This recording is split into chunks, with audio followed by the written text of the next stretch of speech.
Hi hello 2 మినిట్స్లో సుత్తి లేకుండా వీటితో షాంపూ ఎలా రెడీ చేసుకోవాలో చూసేద్దామా. చిన్నప్పటి నుండి జుట్టు కోసం నేర్చుకున్న ఒక మంచి అలవాట్లలో ఇది కూడా ఒకటి. ది బెస్ట్ వన్ అండి, ట్రై దిస్ కంపల్సరీ. ఇవి షికా అండి, డబుల్ ది క్వాంటిటీ తీసుకోవాలి. చాలా మంచి కండిషనింగ్ ఇస్తుంది హెయిర్కి, చాలా స్మూత్ అండ్ సిల్కీగా అవుతుంది జుట్టు. అండ్ తర్వాత వచ్చేసి ఇవి కుంకుడుకాయ వచ్చేసి చాలా తక్కువ క్వాంటిటీ తీసుకుంటేనే మంచిది, ఎందుకంటే ఇవి చాలా ఫామ్ చేస్తాయి, చాలా రఫ్ చేస్తాయి హెయిర్ని. సో దట్ మీరు తక్కువ క్వాంటిటీలో తీసుకోండి. నేను చెప్తాను క్వాంటిటీ కూడా. ఇవి మందారం పూలు.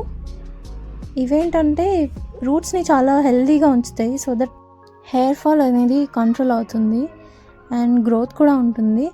ఇవి మెంతులండి.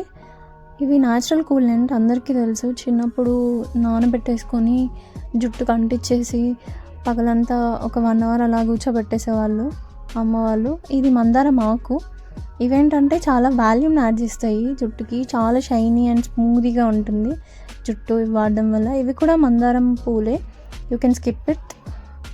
నెక్స్ట్ క్వాంటిటీ ఎలా తీసుకోవాలంటే, కుంకుడుకాయలు షార్ట్ హెయిర్కి అయితే ఒక 4, లాంగ్ హెయిర్కి అయితే ఒక 6 తీసుకోండి. షిక్కకాయ దానికి డబుల్ తీసుకోండి. మెంతులు వచ్చేసి ఒక స్పూన్ తీసుకోండి.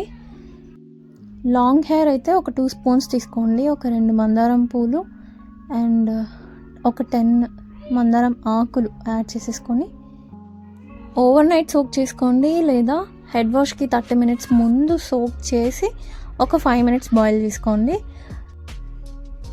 తర్వాత అదే నీళ్ళలోకి ఇలా స్క్వీజ్ చేసేసుకోండి, అంతే. యూజ్ చేసేయండి. వరల్డ్లోనే ది బెస్ట్ షాంపూ అండి. రిజల్ట్ అయితే ఫాస్ట్గా ఉండవు, ట్రై చేయండి.